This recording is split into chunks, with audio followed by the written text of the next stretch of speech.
Nag-crave ako ng tulingan kaya ayan napaluto tuloy ako. Ang sarap kasi. Kanina bumili ako ng tulingan dun sa palengke namin. Tapos bumili din ako ng gulay, ayan. Mas masarap kasi sa tulingan, sa ginataang tulingan, yung maraming gulay. Hinaluan ko din siya ng libas. Libas ang tawag niyan sa amin, yung dahon na maasim pag kinain mo.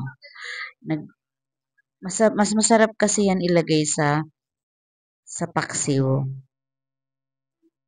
na lalagyan mo ng gata. Ayan. Bali nilagay ko yung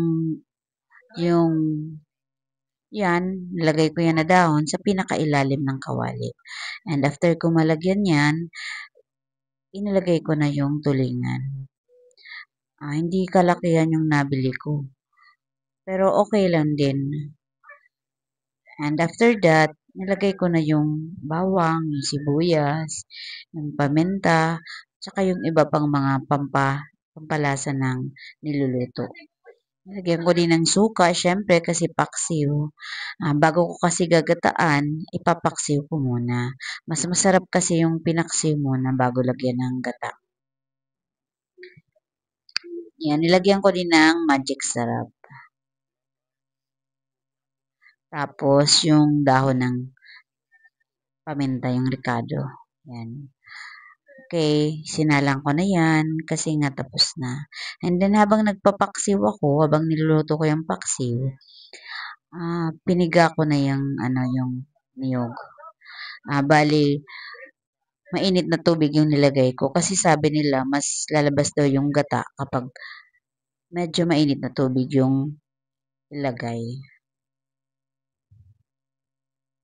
Isang baso lang pala yung nilagay ko na tubig. Kasi nga, luto naman dati yung isda. Ayan. Naluto na yung paksiw, ilalagay na natin yung gata. Ayan, nilagay ko na pala dyan yung gata. Nakalimutan ko.